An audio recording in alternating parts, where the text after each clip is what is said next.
Greetings from Tokyo, everyone. This is Daisuke, and I am very, very happy because at long last, after much time, I know that we were supposed to do this a little bit earlier, and that's all my fault, so I apologize. But thank goodness, uh, our guest today was very kind and considerate with his time so that he could stop by and we could have a conversation on this channel. And so I'm very excited to welcome our guest today. His name is Jonathan Laubinger. So first of all, Jonathan, welcome. Welcome. Thanks, Dice K. I don't need to welcome you. This is your channel. Thank you for having me on, Dice K. No, I thank you for welcome. I feel so happy. Thank you so much. But this is really a long time coming, and so I know that we were supposed to talk earlier, but just due to my own technical insufficiencies, I apologize for that. But thank you very much for coming back and willing to come back. So we can talk about this. So first of all, thank you so much for this. And how are you? I'm doing fantastic. And for your viewers I don't think anybody knows except for you and me, we had a conversation. It was before any of your other recorded interviews posted, but we set up our conversation pre-Zoom. So now with the new age of video teleconferencing, it's so easy. But when you and I first tried it, we didn't have Zoom yet. And we tried, I don't even know, Google Chat or something. And it would not work. And I found out there were all these issues with Mac interfacing with, it was a mess. And so, but we actually had one of my favorite film conversations completely off record. You and I think we spoke you were so gracious with your time. I think we spoke for about an hour, and it was one of my favorite conversations. So I've been really excited to have another conversation with you, Dice K.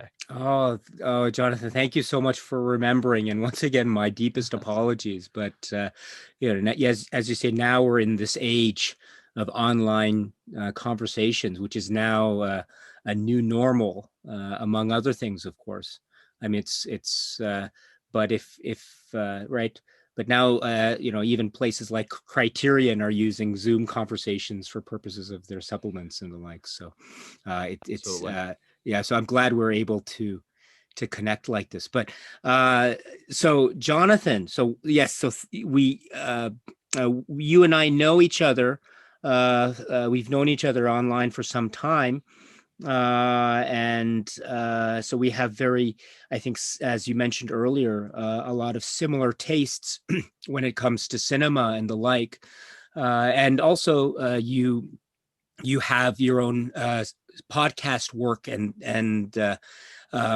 your own online presence. So I suppose the best place to start for people who might be meeting you for the first time, Jonathan, is could you just give us a little bit of information? Well, first of all, let's start with your podcast and let's go from there. So first of all, I think a lot of people will know you through your podcast, which is Film Baby Film. But could you just let people know about what that is and where people can find that? Sure. So Film Baby Film is a podcast for people who love movies.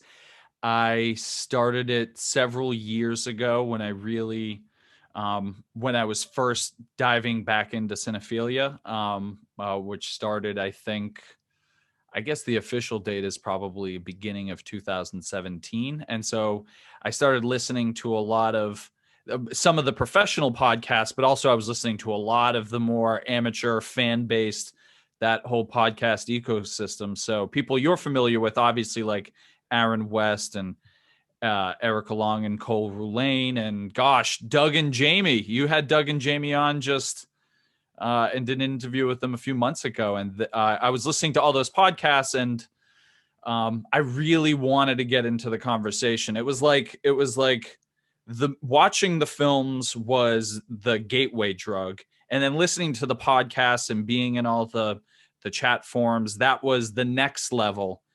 But then once Aaron West invited me on to Criterion Now, then it was like I was totally hooked, and I knew I needed to, I needed to up my game. I needed to take my movie drug to the very highest level, and that is trying to put together your own. I don't want to say art, but like put something together where you're talking about the stuff that you love. It just makes it that much more enjoyable when you can share it with other people and you can actually start doing a little bit of creative activities around it as well. That was my experience, and so that's how I got into podcasting. Film Baby Film, because of the fact that I started it basically, right at the beginning of me reemerging into just obsessing over film. It was I didn't have necessarily a path in mind about what the podcast would end up being. It wound up being a discussion podcast where I would interview and talk to people about whether it's films or directors or different eras in film that I was obsessed with. Because of the fact that I'm obsessed with Ingmar Bergman, that wound up being a huge portion of the podcast. But I also it's the way that I podcast is very research intensive. I don't have some of the, you've been watching these films and living in this world for, I think, at least, a few decades. And so I've been playing a lot of catch up. And so because of the fact that it's research intensive, I'm not producing as much as I would like. But anyway, so my podcast is a great opportunity for me to really dive deep into some of the things that I'm obsessed with. And so that's what it's been a lot of. I also appear on lots of other podcasts, people that you're familiar with and interviewed. And so it's been a great journey. Right now, the podcast is on hiatus, but absolutely, if you want to check out any of my episodes, you can go to Film Baby Film through Apple or however else you're getting your podcasts. I'm planning on relaunching it this summer, so stay tuned. Wonderful. Yes. So the information about the podcast Film Baby Film, again, Jonathan Laubinger, will be found in the description box of this video. So for anyone who's interested, please check that out. And we look forward to the upcoming new episodes when they emerge later this year. So that's really wonderful. And and also at the moment, so let's see. So you also mentioned in that description about the types of films that you're interested in, and you mentioned, for example, Ingmar Bergman. And so I suppose I do want to ask you about your own cinema journey, but before I forget, so could you tell us a little bit about what it is about Bergman that you admire in terms of his works, and what are some examples of some of the Bergman films that you like in particular? Of course. So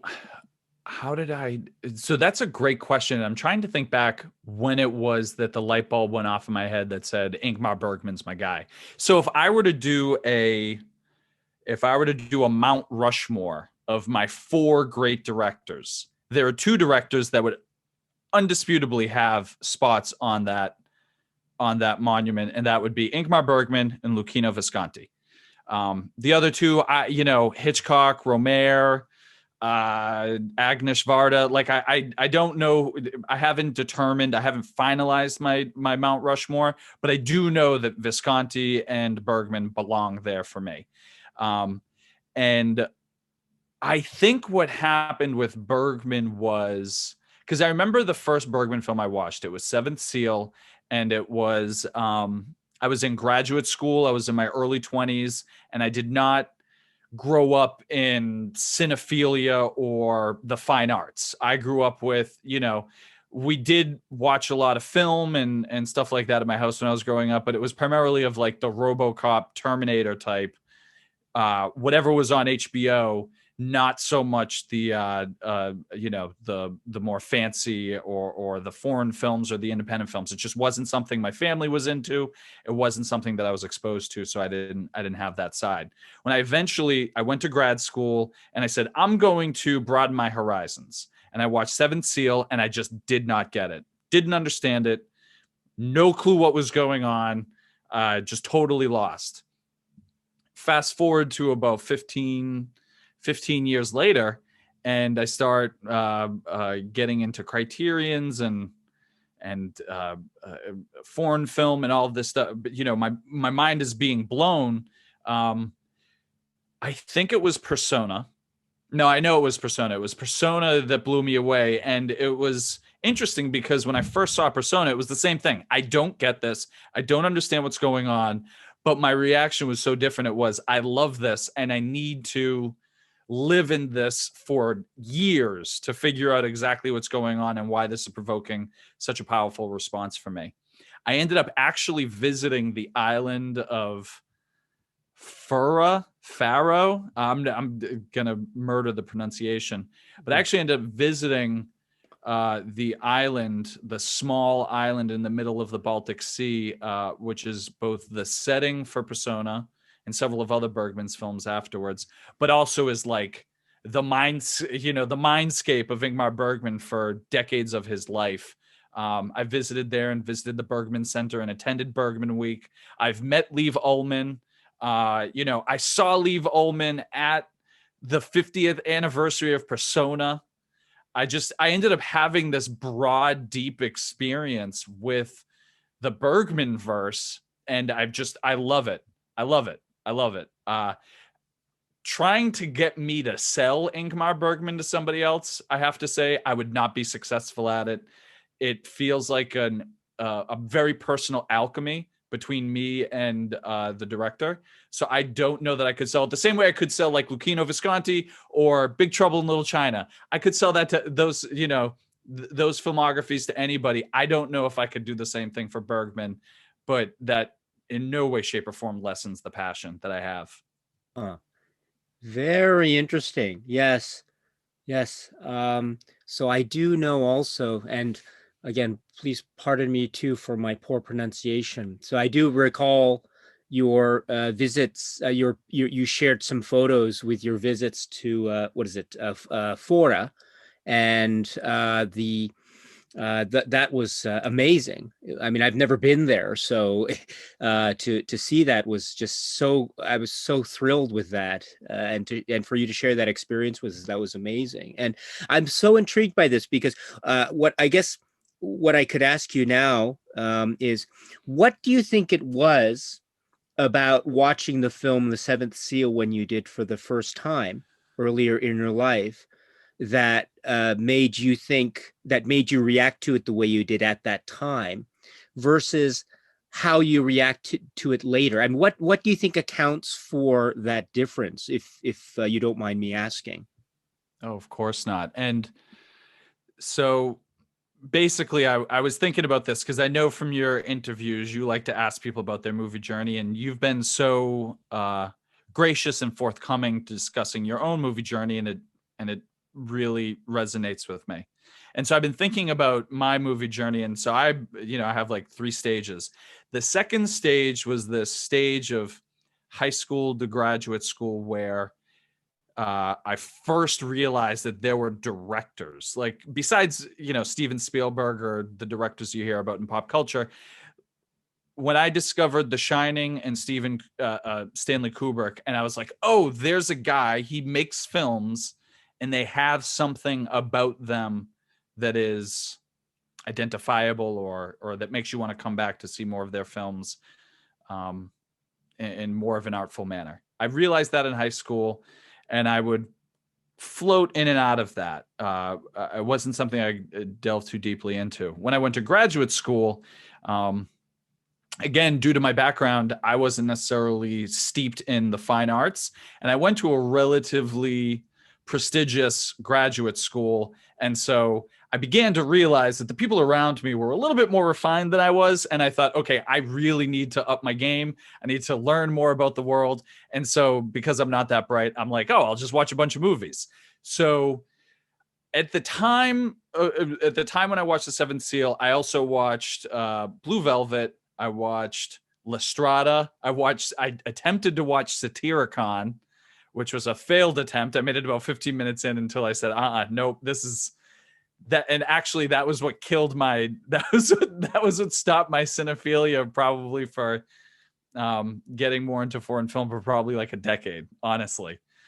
Um, but yeah, no. So I started exploring all of these films, and they just didn't resonate with me. I will say one really important item is that I was watching them on very small screens.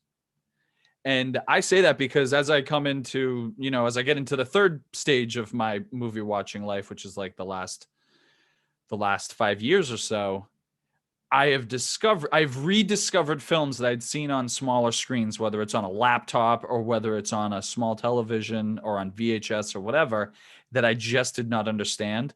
That when I would go to a movie theater, or I'd get a Blu-ray or something, and I'd watch them, and my mind would just be blown, like, oh my gosh, what is this? That's one. It genuinely is technology. It's just the ability to be able to go to the Brattle Theater and see Citizen Kane.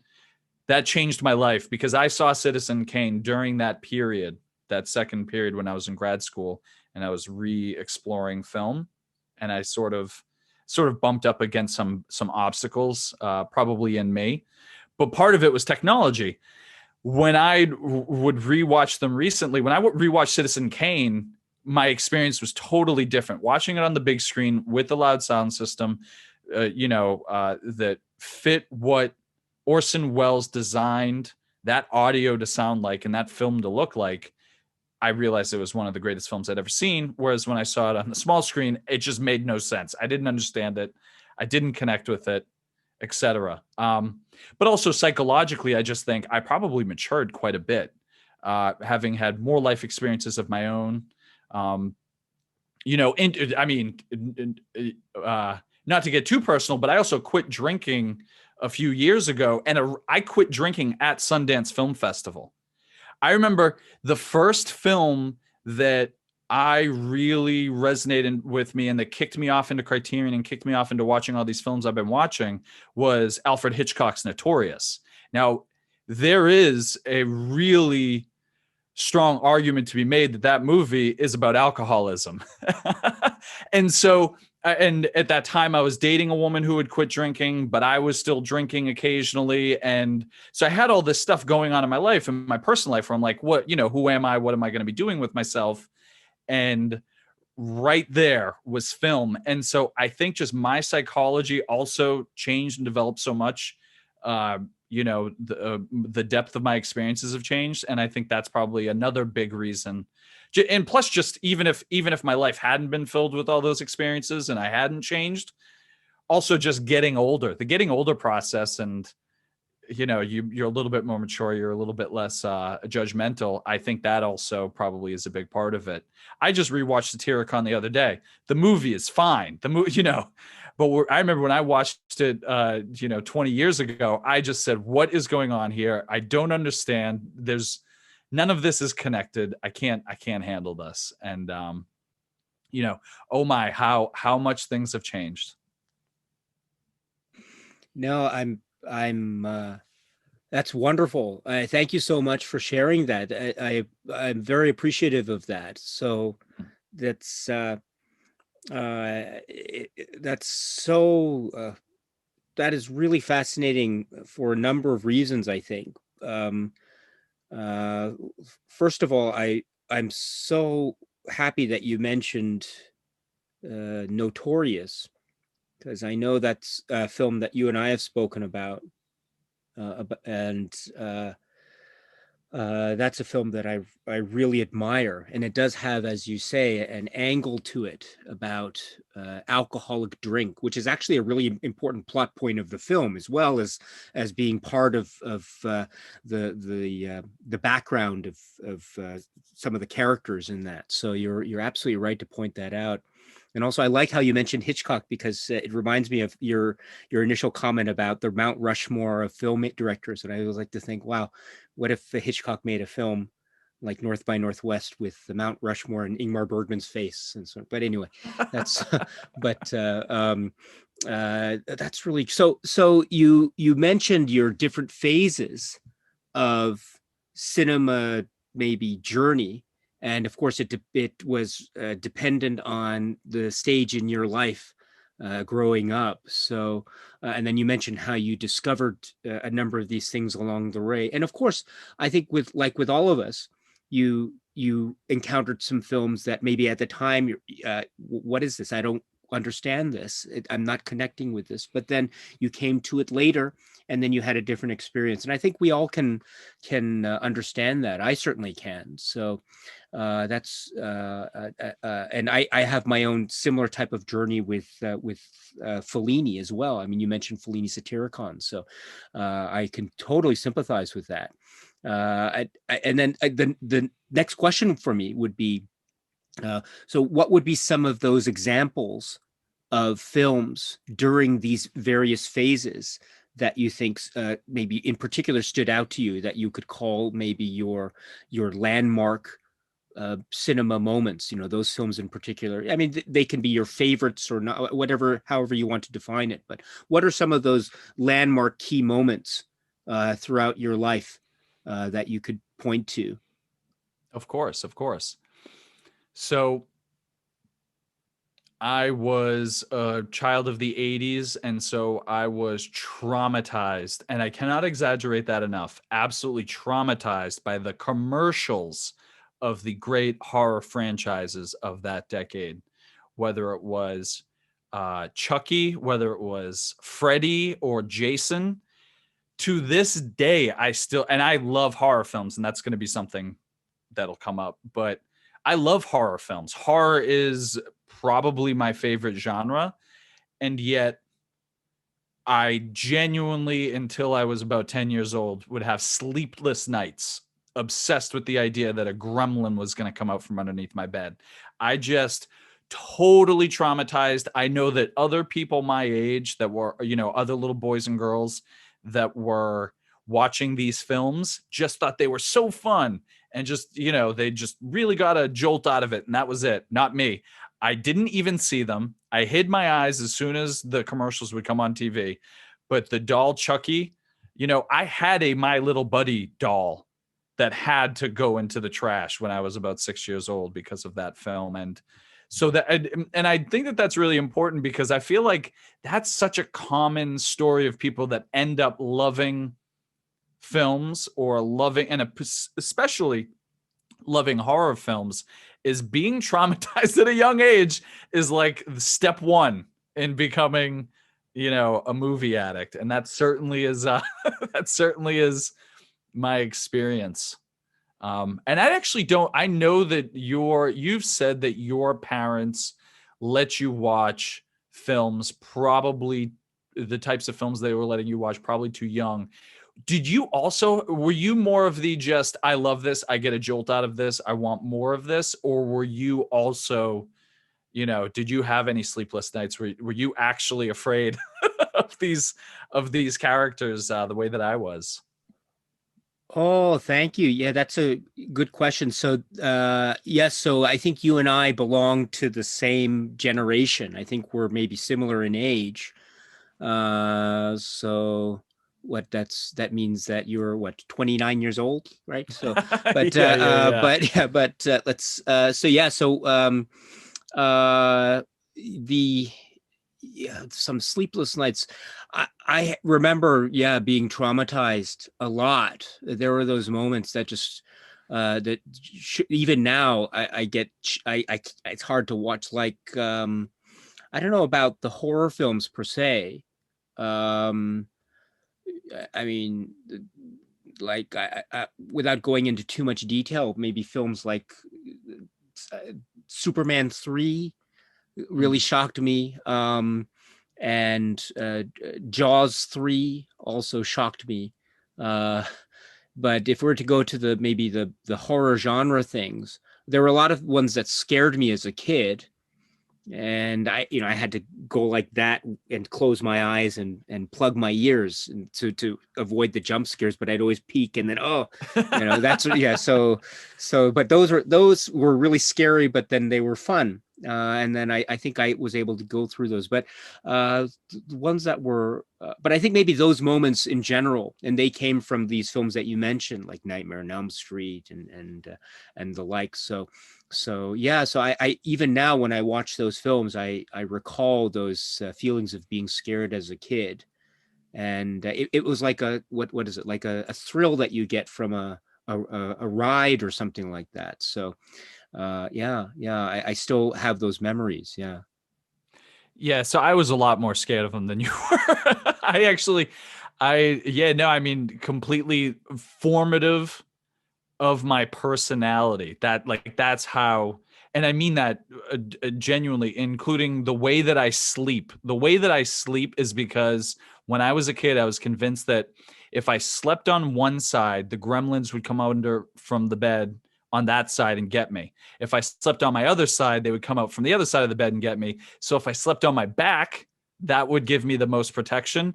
And to this day, that's how I sleep. That's how, and I, not that anybody needs to know how I sleep at night, but that's how formative films that I didn't even watch were. And so I just knew that I just knew from a young age that films had this potency, and it was more of an occult potency. It wasn't good, but even just knowing that there was this incredibly dangerous thing out there, obviously, like, that was the first seeds. But I was too scared to actually explore that myself until I got to high school. And I remember the day I played high school football. I played American football, and I had a bunch of friends over, and we watched The Shining. And we were young. We didn't know how stupid we looked, but we thought we were tough, and we're a bunch of tough guys in a room, all spread out as far as we could. And then about halfway through the film, the twins show up and the ball rolls down the hallway, and all of us are on the same couch. None of us will, we were horrified. And that's when the light bulb went off. Like, oh man, I need as much of whatever this is. I need to find as much of this as I can get. And then I was kind of off to the races. And so that was my second stage. And some of the formative films from that, definitely Kubrick. So David Lynch, I didn't get. I watched a bunch of David Lynch films, except one that I did that really resonated with me right off the bat, which was Twin Peaks Fire Walk with Me.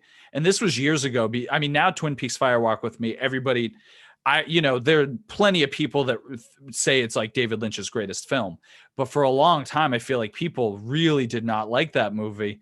And to my credit, to my discerning taste as a young, relatively stupid young man, I just loved it right off the bat. I just thought, this is weird and fun, and it gets dark, like the tones shift. And obviously, the Laura Palmer performance is, is it the best performance of that decade? I don't know. Maybe. It's amazing. It's one of the great acting performances, that I know of in one film. Anyways, so that was huge. Also, because I was in Boston and because of the graduate studies that I was pursuing, The Verdict, the David Mamet written film, The Verdict, is one of my favorites. And because that attorney, Paul Newman's character, attends Boston College. He doesn't say it. Oh, sorry. Yeah, that's where I went to grad school. I went to Boston College. But his diploma on the wall says Boston College Law School. And so I was in graduate school at the time, and I saw it, and I was just like, oh my gosh, this is my movie. Also a movie about heavy drinking. So that wasn't what I thought of at the time, but now that I think about it, so The Verdict was a big one for that stage of my life. Yeah, that really, The Verdict and Twin Peaks Fire Walk with Me. But then we get to this, where I am now in my life, which is I'm just watching a film a night and just reading as much as I can and talking to as many people as I can. And yes, that certainly got kicked off with Alfred Hitchcock's Notorious. And just to put a plug in for DVD stores and rental places. Sadly, there aren't that many left around.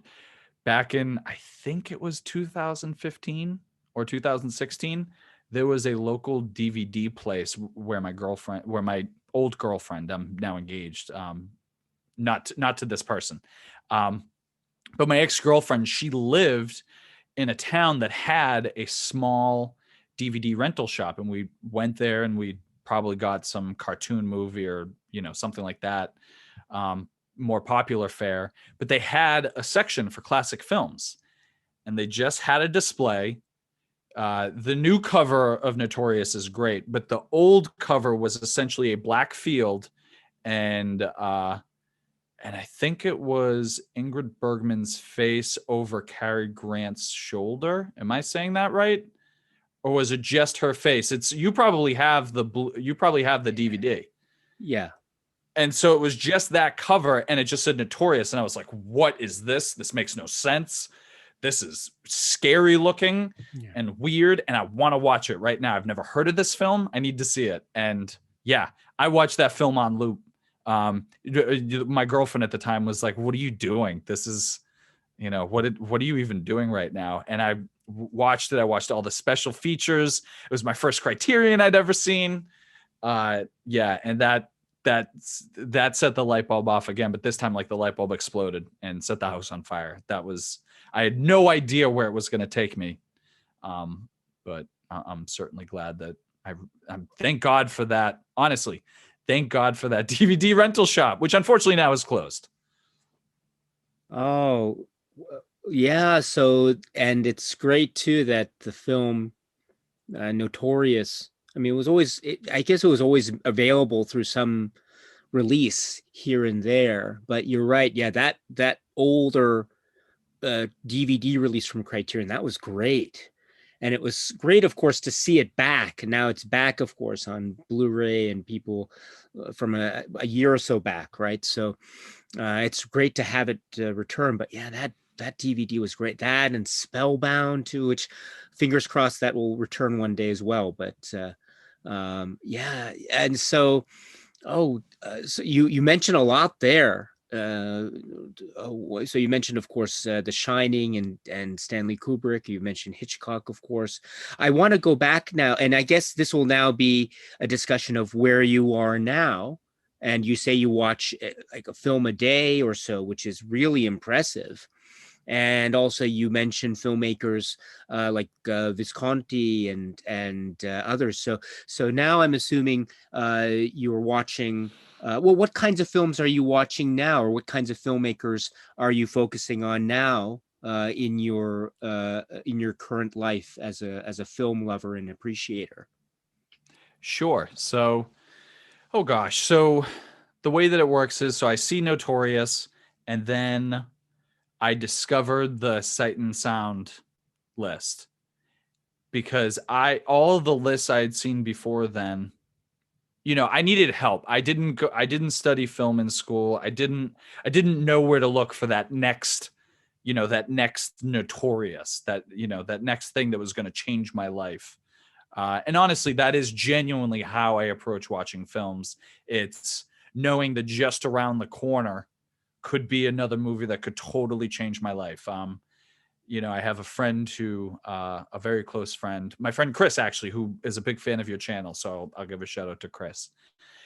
Chris and I make fun of another friend who, whenever he reads a new book, he has a totally different take on life.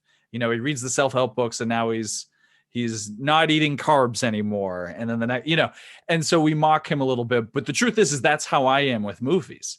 On an emotional level, genuinely, I know that there's a chance anytime I watch a movie, I'm just going to have a new experience I've never had before, a new way of looking at the world, of understanding history, of understanding other people, like genuinely anything could change. But I know that I look at the way that I watch films as the next film that I watch may change my life. So I started looking for that. I found the Sight and Sound list. We have a local, I'm in New York City now, but at the time I was in Boston. And Boston is the home of the Brattle Theater, which is the place that Janus Films. That's the birthplace of Janus Films. It's in Cambridge near Harvard University. And so I started going to the Brattle all the time. And that was the next level. And I swear this is true, Daisuke. I was at the Brattle, and the guy giving me popcorn said to the other guy that was accepting the tickets and accepting payments, because they were right next to each other. It's a very small theater. He said, the Criterion half off sale is happening right now. And I was like, hey, what are you, I was like, hey guys, what are we talking about here? And they told me about it. And I think it was a Barnes and Noble sale. And I bought 4 Blu-rays of films that I'd never seen before. So blind buys, as they say. I bought, and these are also films I'd never heard of before. It was Life and Death of Colonel Blimp. It was In the Mood for Love. It was Yi Yi, and it was A Brighter Summer Day. Those are the 4 Criterion films that I bought on Blu-ray. And I actually had them sitting in a pile. I didn't watch them all right away. And Life and Death of Colonel Blimp was the first one I'd seen. I'd never heard of Powell and Pressburger, never heard of this film. And again, it was like one of those things where I said, oh my gosh, this movie exists. How does this movie exist? And I never found out about it. And then forget about it once you see In the Mood for Love. Once you see In the Mood for Love, fork over your wallet. Forget reading the books or going for the walks. Everything's going to be different now, because that's a film that you can see, and there are potentially other films out there like that, and you need to watch them all as soon as possible. That I do. I think it was In the Mood for Love that really, though, slammed the door shut and was like, this is what I'm doing. This is what I'm spending my time doing from now on. Interesting. Though that's a very impressive set of first Criterions, I must say. So Life and Death of Colonel Blimp, In the Mood for Love, Brighter Summer Day, and Yi Yi. Yeah, that's very impressive. Yeah, In the Mood for Love. Oh my goodness. So are you excited for the Wong Kar-wai set, by the way? Yeah, of course I am. Sorry, yeah, okay. Yeah. Sorry about that. Sorry. Yeah. No, I loved your video, and you're so gracious, and you discuss some of the, I don't even want to call them controversy, but you discuss some of the comments that people are making back and forth about the Wong Kar-wai box set that's coming out. And for me, it's like guys, we're debating grains of sand when we're standing right in front of the ocean. Like this is what I'm here for, is to get to see more of these and to be able to own the little objects of art that occupy, to my fiance's annoyance slightly, but these objects of art, which are like the physical manifestations of the feeling that I had the first time that theme song of In the Mood for Love kicks in, and you can't even see the faces of the significant others. You just see like portions of their body and their interactions with the main characters, and the I don't even remember what game they were playing, but people getting to like the magic of that song kicking in, and just the muscles on my face relaxed, that my eyeballs, like I could see more vision. I immediately I woke up and was like, oh my gosh, I need to pay attention what is happening right now. And it was, it was, I'll never forget it. And so, more Wong Kar-wai, please, let's do this. Yeah, I love your description. It's like, I don't know, like the I like the word magical, because that's very much a part of that experience. It's like a magical haze of emotion that's expressed in this very ephemeral way that is as impermanent, like cigarette smoke. That's the feel that you get. It's I remember, I was fortunate to see that in the theater, and it was really quite unforgettable. But and the Life and Death of Colonel Blimp and the Powell and Pressburger, of course, that is a I mean, it's of course a technical feat in terms of the types of character appliance makeup that was applied. That's one thing, but of course it's more. It's there's also a lot. It's a hugely epic emotional story that's spanning years.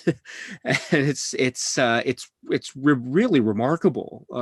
Just the and when it hits you, it really hits you. And it's very overwhelming about like tragedy and loss that's also linked to the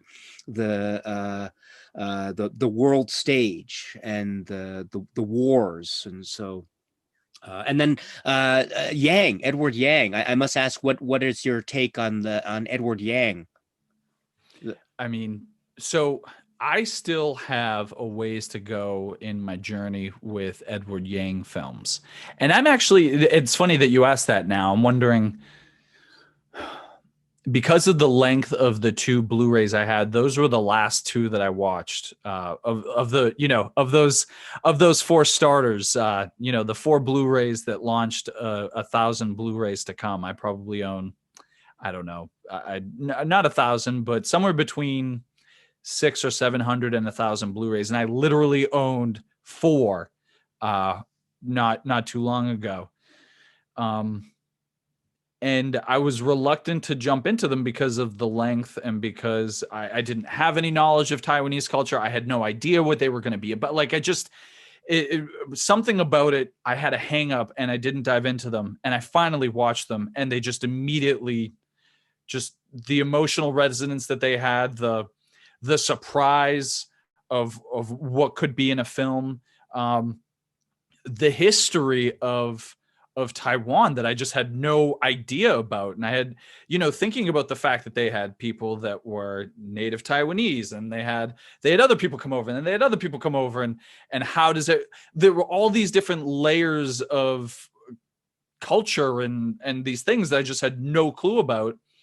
And yeah, they blew my mind. But yet, with that being said, and knowing that Edward Yang has several other films that I think those two are, pretty much recognized as his greatest, but he has several other great films.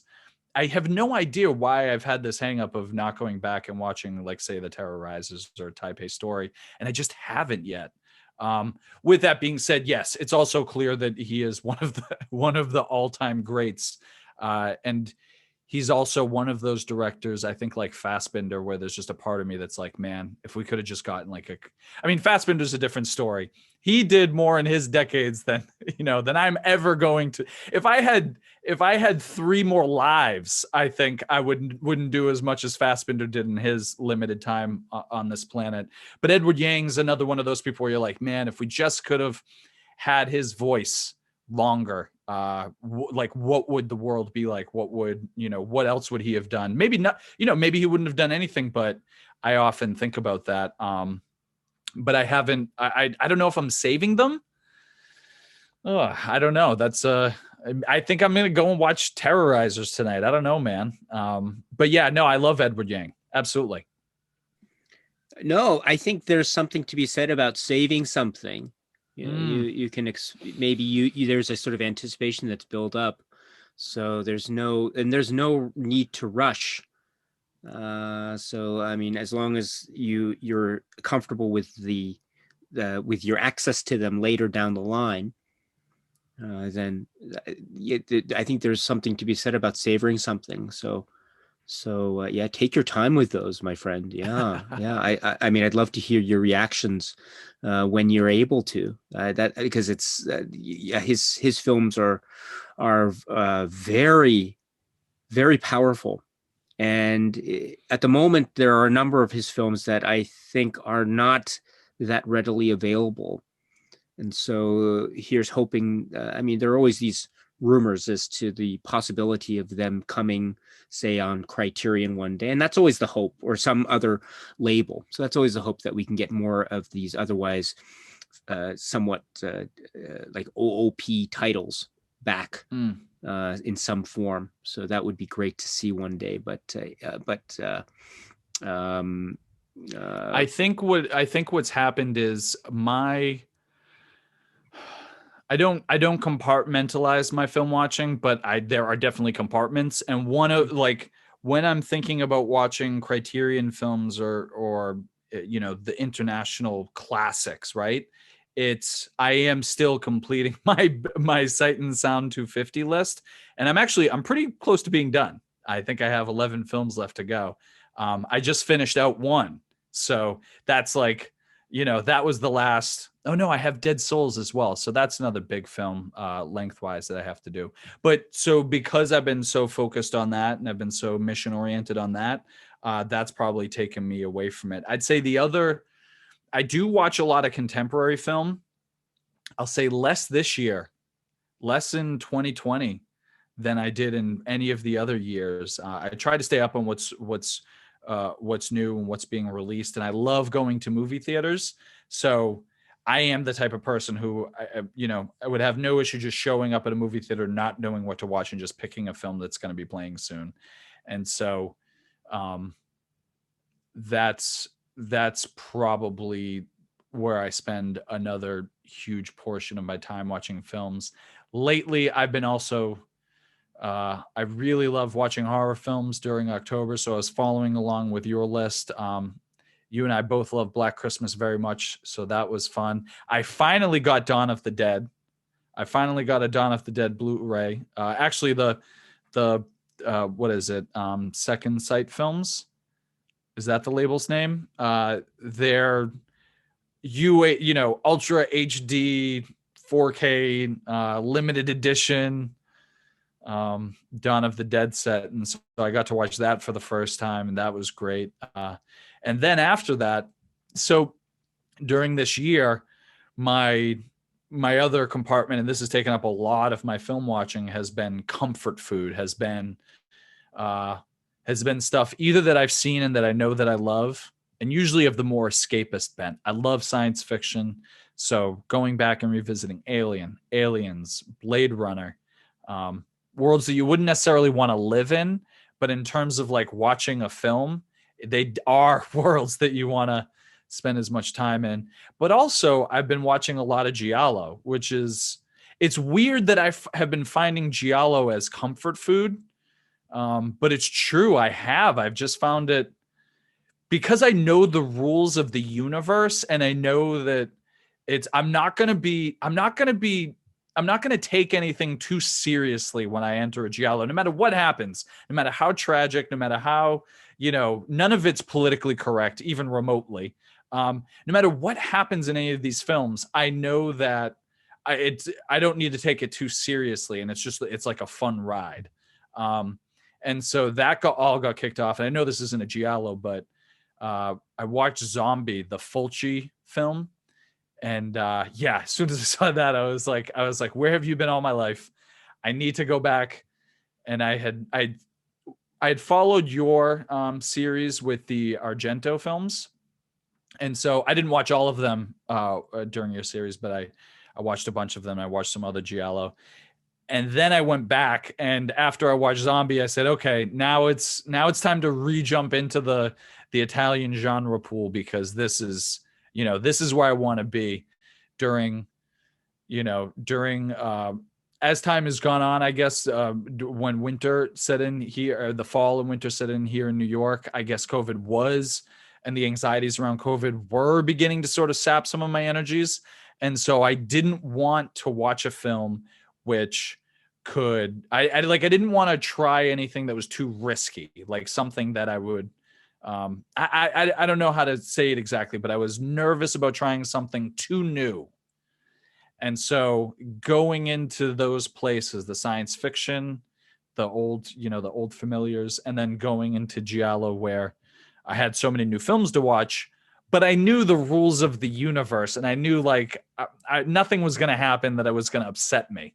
And so, yeah, that's been how I've been watching lately. But now I'm finally catching up on all my 2020 films, and that's been rewarding as well. There's some good new movies out. So Like that's oh my goodness, that's wow. So I have a number of follow-ups. So first, what are some of the Sight and Sound list titles that stood out to you in particular?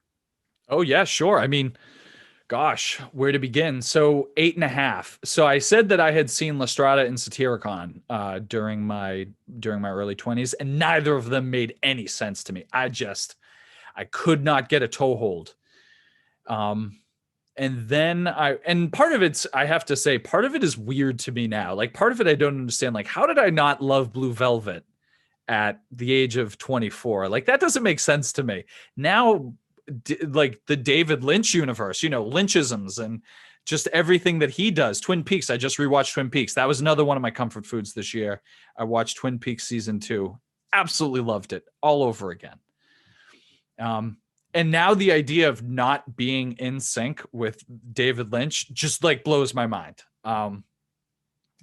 And so yeah, no, it's been, I don't know. It's been, sorry, forgive me. I lost track of your question because I was so thinking of David Lynch and like how weird that is to me that I forgot my train of thought. Dice K. Oh no, well, some David Lynch films are on the Sight and Sound list as well. So Oh no, yeah, yeah.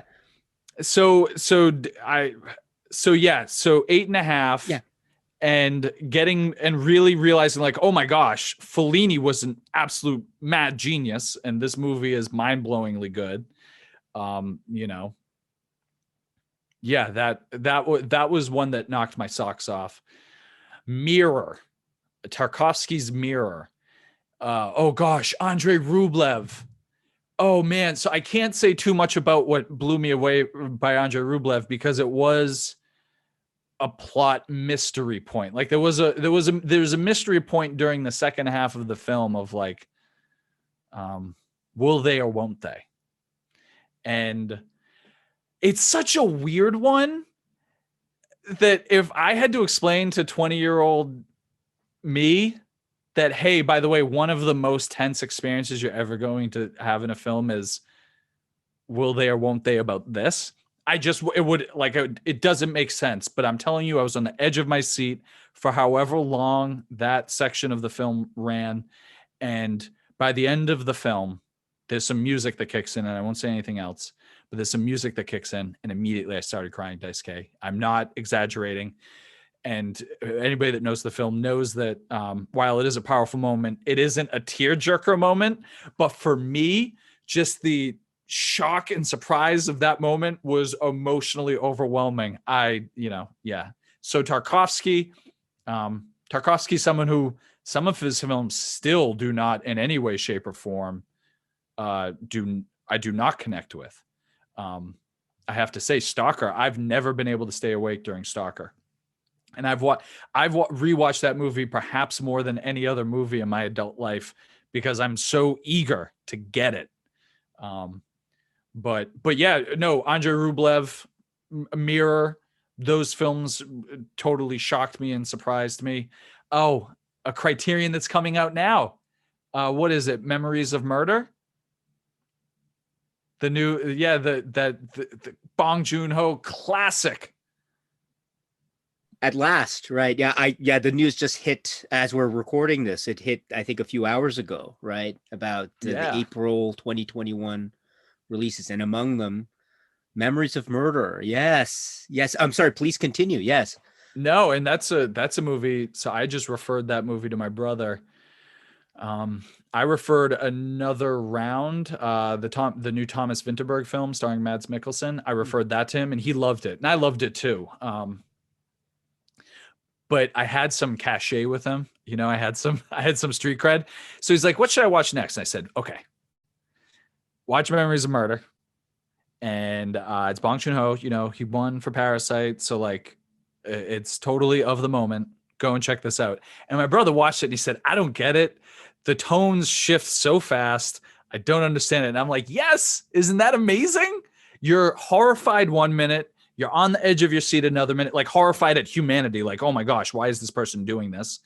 Not heroes, but our protagonists in the film. You're like, why are they doing that? That's awful. And then there are other moments where it's actually scary or suspenseful. But then there are moments where it creates some of the loudest laughs, some absurdist laughs. And then there's a very broad political statement the next minute. It's a wild ride. And And I absolutely love that. That was something that changed me too. That was probably my first film from South Korea that I had ever seen, and thank God I was introduced to that entire film world, because Burning by Lee Chang-dong is probably my favorite film of the last 10 or 11 years. So yeah, no, I look, the Sight and Sound list, now that I'm looking back on it, obviously it's a little bit, there's it's almost a little bit silly, like how naive I was and just like how little I knew about all the different film universes that were out there.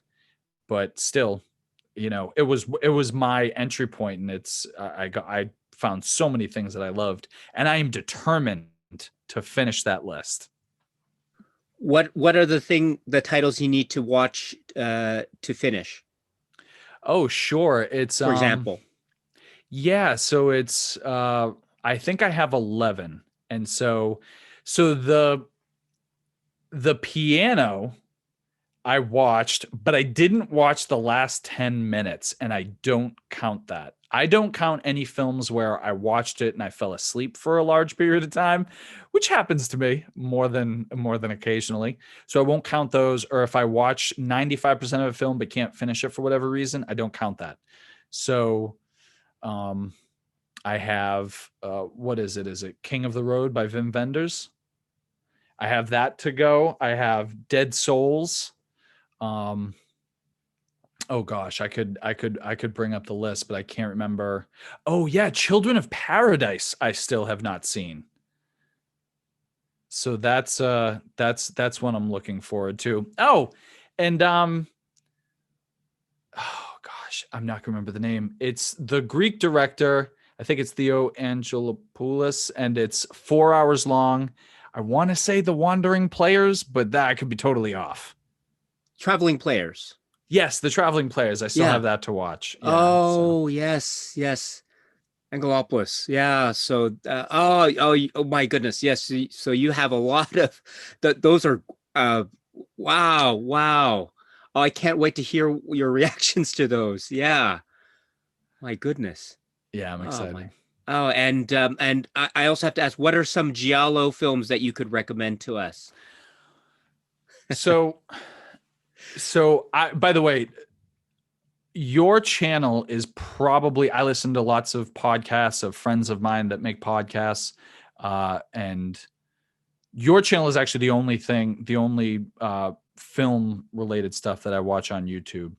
But I would say that I've probably watched your channel more than I've listened to any other podcast. Zebras in America with Marcus Penn and Scott Thorough, and Criterion Now are probably like close 2 and 3.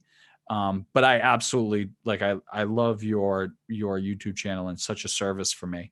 The great thing about it is that like I can watch a film, and then if it's late at night, I know that you're more of like a creative person. So you watch a film and you go and you record a YouTube thing. I go and I watch your channel to catch up. So I know that you have Tenebrae as your third favorite Argento.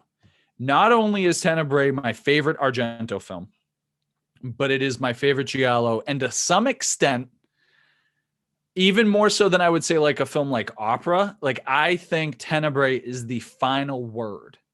I don't know if this is true. Honestly, I'm not a giallo student, but for me, that movie feels like the final word on giallos. It's Argento. Opera has moments that are like out of this world. They're next level. They're better. They're moments that are almost too beautiful for the film that it's in.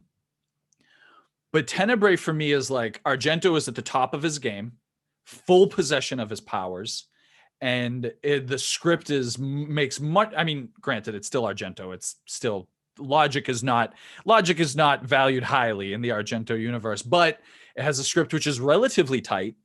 And for me, I really get off on genre writers or genre filmmakers like a Stephen King or a Lars von Trier or whatever, people who play in they play in the dark arts. They they write about evil things, but they're like, I'm not actually evil. Like, you do realize that, right? And so to have Argento make a film like that, where he's like, yes, I completely understand how nasty like some of the stuff that goes on in my films are, but like, these are movies. Like, this is not who I am in my life. Maybe Dario, I don't know Dario Argento's background. Maybe he was, maybe he was a really bad actor, a really bad person. I don't know. But like, I love movies like that. I do. I think it's kind of like a fun meta layer when the person's like, yes, I fully understand that the movies that I'm making, if people behave like this, it would be an awful world to live in. And to the extent that they do behave like this, it is, that's bad. But still, people are humans. They're part, they're part angel, part devil. And so, we have a part of us that wants to like, get an adrenaline rush out of some of this stuff. Horror films do not make you like a bad person for being a fan of them. They don't make you a bad person for making them. And so I love that additional part of it. But really, it all comes down to, it's Argento's best, which makes it giallo's best. That's I love Tenebrae, and in fact, now I can't wait to watch it all over again. Sorry, I'm waving my hands. I'm getting so excited talking about these movies, but that's just the way it is, Daisuke. It's one of the greatest. One of the classics of the genre, and it Yeah. speaks so, and especially in the 80s. You have to right. It comes in this period of the early 80s. It's such a one of the great epitomes of 80s genre film, as well as being a real important part of Argento's career or filmography. And Oh, it's what a great display of modern architecture. yeah. Like, just so much fun. That's one of oh my gosh. I mean, that's one of the things that the Italian directors just nail. I mean, you and I have mentioned a few times your Solo video.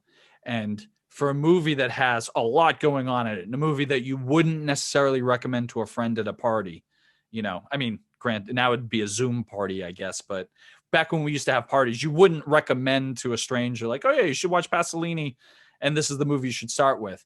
But in terms of filmmakers that play with architecture, and whether it's the way that they frame their shot, or whether it's the buildings that they feature, or the different angles that are present, the Italians do it great. Visconti is another guy. He's more of the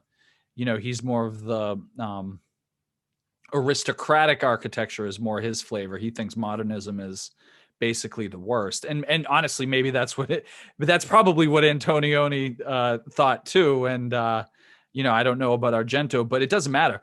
All of the Italians, or many of the Italian directors, I feel like, had such a sense for architecture in all its different forms, in a way that maybe that's what it's like when you grow up in Italy. I don't know.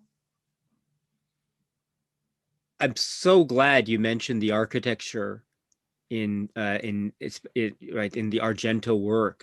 You're so right, and it's not just it's the architecture, but it's also shown in these bright daylight settings. A lot of not the entirety of the film, but a lot of it is shown in this bright light, and it's quite amazing to see. And also, you make such a great connection with other Italian filmmakers and their use of geography and architecture, and how it's linked to history, past and present. You're so, and it becomes integral to the film. I mean, you mentioned Antonioni. That's one of the right. I mean, or Fellini you mentioned earlier. That's, I mean, La Dolce Vita. That's full of that, like past and present. Oh God, Red Desert. Yes, yeah, Antonio. Yes, Yeah, my I mean, goodness. that's one that's like, hey, here's a let's plop down these people right in the middle of an industrial an industrial site. Like, yes, it's great that Italy is finally having their economic resurgence after World War II. This is good. People will be able to eat, and people will be able to have jobs. But also, look at the landscape. Like, this is not pretty, folks. And just, yeah, I actually hadn't put too much thought into this. Is just something I'm thinking about now. But it's one of the things about those great Italian filmmakers. And yeah, it's whether it's Argento, who I would never say a genre director as a disparaging term, but whether it's in your genre filmmaking or whether it's in your high art, whether it's the operatic art of Visconti or the art of the carousel with Fellini, or Antonioni, who I think would have liked to turn back the clock a few decades. It's just they seem to just have it. They just seem to have like an eye for that in a way that I don't want to compare it to any other film industry because I don't know, but it does strike me as really powerful. But yeah, no, that Tenebrae is the one that jumps out at me. Italian horror is also so much fun, and some of it is so cheap. And in terms of like some of the special effects or the weird plot points are just like, but they never take me out of it because they are just there's so much like joy and so much to enjoy in the films. I think yeah, Zombie totally blew me away.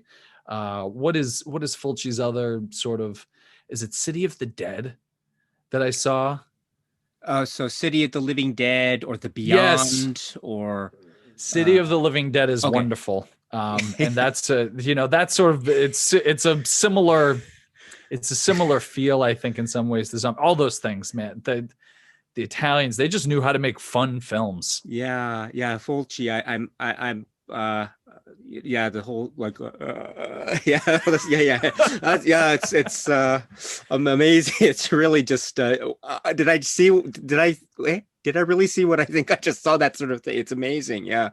My goodness, the first time I saw, my goodness, I really have to speak more about Fulci on this channel one of these days. That is a really fascinating area of cinema. Really is. It's really important too. So, oh, I'm so glad you mentioned Zombie too. Oh, thank you. Yeah, that's another a very that's one that I have memories about growing up. So, oh, thank you. So, oh my goodness, there's so many. Yes, yes, and No, just gonna say Zombie is an interesting one because it's clearly a mashup of different films that Fulci and his team thought, like, it was exploitation. Like, okay, sure. if we add a shark to the poster, people like shark movies. We had a zombie to the poster, people like zombie movie. Like, they just kept adding these things because they're like, oh yeah, if you add this to a film, people will watch it.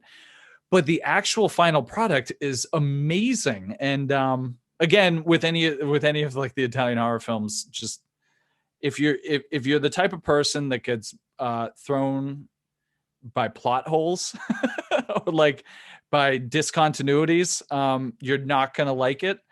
But for me, like, for something that felt like it was cooked up in a lab to generate ticket sales in an exploitative manner, the actual execution I found to be surprisingly competent. Like, not competent, that's like an insult. I mean, it is next. There's some shots and some angles where you're just like, whoa, this is like, do they know what movie they're making? Because they're making a movie that's about 10 times as good as like what they should be making, considering what they're doing. And they just went above and beyond what was required to deliver.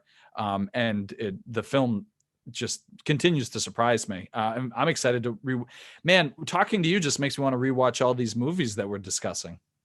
Oh yeah, and me too. And just talking to you just makes I want to watch the Fulci show and the way he uses like slowness, how they Yes. like are slowly gonna get in. I know how maybe it's looked at in some way, but there's a if there's a real chilling aspect to that. It just it's gonna come. It's just the time is stretched out in this wonderful Fulci-esque way. You're so right. What uh, just unforgettable experiences those films are. So uh yeah, I have to go watch more Fulci now. You've inspired me. So this is wonderful. This is absolutely and so with that, my friend, I know that I think we are running close to the time. I don't know. I know that there are some. We are a little bit limited in time here, so I don't want to keep you too much from your other engagements. So, but I think we need to continue this again. We just got started on the giallo conversation, so I don't know. Is that okay? Yeah, and we oh my gosh, and I have I watch I watch all of your Criterion announcements just as soon as they come out. If I watch a film that I know you've done a video on, I usually watch the video right afterwards. Um, and I obviously any of like your top lists I like to check out and see where you rank things. I try to avoid if I haven't seen a movie and you do a deep dive, I try to avoid it, even though I know you're, conscientious about spoilers and stuff. But one of the things that I thought was interesting is yeah, no, we haven't even talked about, oh my gosh, like all the other great films, talk about the sight and sound list and autumn, Ozu. Discovering that I loved Ozu was another thing where it was like, oh my gosh, I'm going into a totally different direction. That film, those films that he made were so amazing and so perfect, and they're so different from anything somebody raised off of American HBO would like be familiar with. And just, you know, um autumn afternoon, thinking about that film, that could just thinking about that film could bring me to tears, genuinely. um but yeah, there's just so much other stuff that I've been exposed to and I've gotten to check out and I've fallen in love with, and I'm still relatively early on in this journey, and so I still do look. It's diminishing returns already, right? Like I've already seen so many great films that have opened my eyes to the world and changed me as a person, where now it's like, okay, where it used to be like almost every film was doing that to me, now it's like one every 10 films or one every 20 films, or maybe I'm becoming more cynical or something, I don't know. But um I'm fully confident that there's still a lot more out there that I'm going to be able to check out, and stuff that you've talked about and that you love that I haven't seen yet. So hopefully there'll be a lot more films that will change my life and a lot more for us to discuss. I would love to have any chance to talk with you anytime, Dice K. I'm very, very grateful. Oh, thank you so much for those kind words, my friend. I do want to say that you have been you are always so kind, and you talked about some of my videos, a lot of them, in fact, early on. And you always gave me some nice, always lovely support and comment, and you shared them with people. I know this, so I'm so grateful for that. And of course, not just that. I'm so appreciative of this opportunity to talk with you. Anytime, if you let's do this again, my friend. I'd love that. Before we go, are there any last minute recommendations you'd like to leave us with? Anything that you think we should watch, or Blu-ray recommendations, or film recommendations, or the like, that you can share with us before you leave? So I know that this is primarily a physical media YouTube channel, but unfortunately, I think the things I want to recommend to people are stuff that they might not have heard of or seen from the more recent releases. Obviously, they'll get physical releases at some point, but for people that are comfortable with streaming or that enjoy streaming, um, two movies really jumped out at me that I've seen recently.